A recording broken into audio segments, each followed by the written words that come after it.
O Yair é o filho 02 do Netanyahu. E o que se diz é que ele é muito parecido com o Eduardo Bolsonaro, com quem ele se deu muito bem quando esteve aqui no Brasil, e depois o Eduardo Bolsonaro foi a Israel, ele entrevistou o Eduardo Bolsonaro. Agora, eu acho que há duas semelhanças dele com os filhos do Bolsonaro. Uma é com Carlos Bolsonaro. Por quê? Porque o Yair é muito chegado na internet em distribuir fake news, notícias, e ele se mandou lá para Miami, um dos motivos, não só para, pode ser para fugir da guerra, mas também porque foi condenado em Israel por injúria contra opositores do Netanyahu. Então, por essas injúrias, ele foi condenado e se mandou, fugiu lá para os Estados Unidos. É, então, ele tem uma semelhança aí com o Carlos Bolsonaro, porque ele é muito agressivo, tem um jeito muito agressivo de entrar na política. A outra semelhança que eu achei é com o filho 04 do Bolsonaro, porque essa coisa de fazer fotos, essa foto, então, está muito parecida com o Jair Renan, né? Ele fazer fotos se colocando na internet como bonitinho, lembra um pouco o Jair Renan. De qualquer maneira, é interessante você ver como esses ultraconservadores têm uma forma semelhante de, de, de tratar a família, de misturar a família com a política e de seus filhos serem igualmente, às vezes, agressivos como os pais. Né? Muito interessante. Durante uma visita de Benjamin Netanyahu ao Brasil, Yair deixou uma dívida de quase 10 mil reais no Hilton, hotel que fica em Copacabana, no Rio de Janeiro, na virada de 2018 para 2019. O hotel chegou a cobrar a dívida do Ministério das Relações Exteriores de Israel. O gabinete do primeiro-ministro pagou depois esses valores. Durante essa mesma viagem, o filho de Netanyahu fez passeios de helicóptero e de iate no Rio de Janeiro. Sabe com quem, Josias? Com os filhos de Jair Bolsonaro. O nome dele lembra muito Yair Netanyahu, né? É. Lembra muito um personagem que nós conhecemos aqui. Ele é uma espécie de Eduluxo, uma mistura do Eduardo Bolsonaro com o Carluxo, né? Ele se considera um porta-voz da ultradireita israelense e, ao mesmo tempo, fica postando mensagens de ódio nas redes sociais, como faz o Carlos Bolsonaro, o Carluxo. Em condições normais, Diego, os filhos costumam enterrar os pais, né? Agora, num cenário de guerra, é grande a chance de pais sepultarem filhos. Aceita-se essa subversão do tempo e da lógica em nome de uma causa. Israel convocou seus reservistas ao redor do mundo, gente saiu inclusive do Brasil para lá, sob o argumento de que é imperioso defender a pátria contra a ameaça terrorista do Hamas. Ao guerrear desde Miami, cidade americana de praias luminosas, esse Yair Netanyahu, que é o filho do meio do primeiro-ministro de Israel, ele estimula a suspeita de que não se dispõe a morrer pelo seu país. Simultaneamente, a julgar pelas mensagens motivacionais que ele dirige às tropas no front das redes sociais, o Yair Netanyahu também não parece incomodado com a hipótese de que outros morram por ele. Então, no instante em que Israel lança bombas sobre cabeças civis na faixa de Gaza, realiza incursões com aparência de ensaios para uma devastadora invasão por terra desse enclave palestino. A ausência na frente de batalha do Yair Netanyahu, que é um jovem reservista de 32 anos, no vigor, no fulgor da sua forma física, converte o pai dele num líder ainda mais desconexo. O Benjamin Netanyahu sustenta que Israel guerreia por sua própria existência.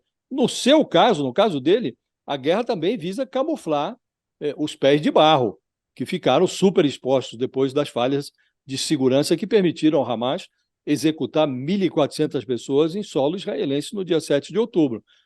Esse episódio, essa chacina, empurrou definitivamente para dentro da biografia do Netanyahu a culpa pelo fracasso da estratégia de ignorar o direito dos palestinos a um Estado autônomo, enquanto tolerava o Hamas como uma ameaça administrável. Nesse contexto, o autoexílio humanitário do filho do Netanyahu em Miami potencializa a impopularidade de um primeiro-ministro que está fadado a deixar o poder. Isso vai acontecer cedo ou tarde. E o Netanyahu vai deixar o poder, Diego, sob intenso repúdio, descrédito, inédito. E o filho está potencializando a precariedade do pai com a sua ausência. Thales, os filhos, né, que trazem alguma dor de cabeça para os pais. Mas nesse caso, os pais também não são assim nenhum santinhos, né? Falando dos dois, mas em específico sobre o filho do Benjamin Netanyahu, tá lá curtindo Miami Beach. O Yair é o filho 02 do Netanyahu. E o que se diz é que ele é muito parecido com o Eduardo Bolsonaro, com quem ele se deu muito bem quando esteve aqui no Brasil, e depois o Eduardo Bolsonaro foi a Israel, ele entrevistou o Eduardo Bolsonaro.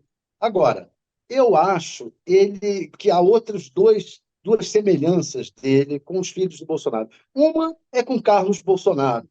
Por quê? Porque o Yair é muito chegado na internet em distribuir fake news, notícias, e ele se mandou lá para Miami, um dos motivos, não só pode ser para fugir da guerra, mas também porque foi condenado em Israel por injúria contra opositores do Netanyahu.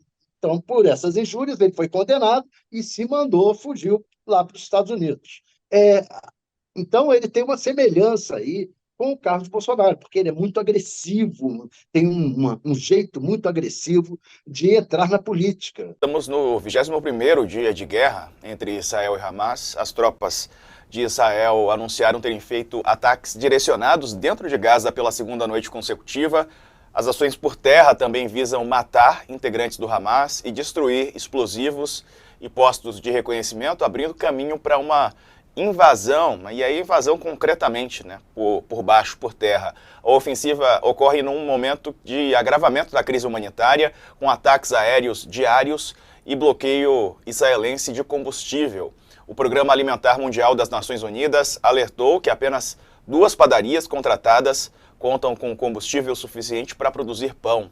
Eram 23 padarias antes do início da guerra. Do outro lado, do lado israelense, as famílias dos reféns detidos pelo Hamas alertaram o governo que a paciência se esgotou, a paciência chegou ao limite. Eles divulgaram um comunicado em que pedem para as autoridades do gabinete agirem imediatamente. Segundo o exército de Israel, há 224 reféns presos pelo Hamas. Vamos chamar também o Jamil Chad, que está aqui conosco. Jamil, bem-vindo para você aí, já é boa tarde.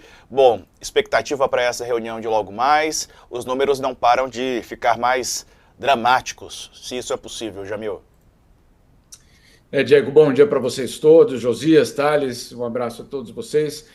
Olha, vamos separar nas várias camadas de polêmicas e de absurdos que essa guerra nos traz. O primeiro deles é essa reunião que começa agora às 11 horas da manhã do horário brasileiro.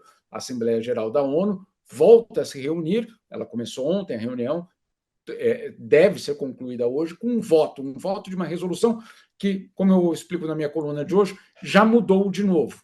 Ela não fala mais de um cessar-fogo, fala de uma trégua humanitária que conduza a uma negociação de paz. Por que isso? Porque justamente o que querem os autores da proposta, e aí são principalmente os países árabes, um amplo apoio, o maior número de votos possível. Para quê? Para justamente mostrar que existe quase um consenso internacional sobre a necessidade de que haja algum tipo de paralisia, algum tipo de pausa ou trégua, coloque o nome que você quiser, nessa guerra. E, de alguma forma, mostrar que existe um isolamento de Estados Unidos e Israel. Então, isso é o que está por trás, em termos diplomáticos, em termos políticos, dessa resolução. Você vai me dizer, bom, e aí? Então, aprovada a resolução, acabou a guerra? Não. A Assembleia Geral ela aprova resoluções que têm poder apenas de recomendação. Mas calma aí, então a gente vai fazer tudo isso para ser uma recomendação que todos nós já sabemos que Israel não vai cumprir? É isso mesmo, mas isso é parte de uma estratégia de colocar pressão internacional, provavelmente com alguns votos europeus, inclusive, massivamente votos da Ásia e da África. Vamos ver como a América Latina vai votar, para justamente dizer, olha, existe praticamente um consenso internacional de que essa guerra não tem sentido. Então, essa é a jogada política, diplomática que está por trás. Existe uma outra jogada política e diplomática que tem acontecido também de uma forma muito... Aí eu vou usar uma palavra que talvez fuja aqui do nosso contexto, mas grotesca. Grotesca por quê? Ontem nós tivemos Joe Biden colocando dúvidas sobre os números de mortos em Gaza. Aí é muito importante a gente, então, explicar. Esses números vêm da onde? Bom, vem do Ministério da Saúde da Autoridade Palestina, que em Gaza é controlado, obviamente, pelo Hamas. Mas não são só dados do Hamas. Esses dados depois vão para a Cisjordânia, para Ramallah, e as autoridades palestinas, então, chancelam e comprovam. Não são dados aleatórios, são dados com números, nomes, etc, etc. Bom, o governo americano, e qualquer um de nós, inclusive nós jornalistas, temos todo o direito e até o dever de questionar os números. Certamente, não há nenhuma dúvida sobre isso. Mas hoje, pela manhã, a ONU deu uma coletiva de imprensa, justamente, entre outras coisas, para falar dessa questão dos números. E aí, eles foram extremamente felizes, eu acho, que em colocar essa questão. Por quê? Porque hoje o número ultrapassou o número de 7 mil. E aí, a OMS, principalmente, foi muito clara. Em primeiro lugar, disse o seguinte: ninguém questionou o número do Hamas quando era a época da pandemia, porque os números também eram deles, né?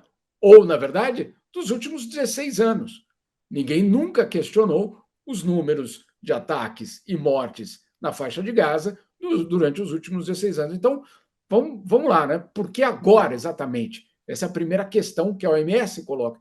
E a segunda questão, que eu acho ainda mais pertinente, que é o que a OMS diz: que diferença faz 1.000 corpos a mais ou 1.000 corpos a menos quando nós estamos falando de uma crise humanitária de proporções gigantescas? Então, eu acho que é muito correto, porque, obviamente, esse número, eventualmente, no final da guerra, nós vamos rever. Finalmente, a ONU vai entrar no local e vai descobrir que não foram 7 mil, foram 5.500, né, Josias?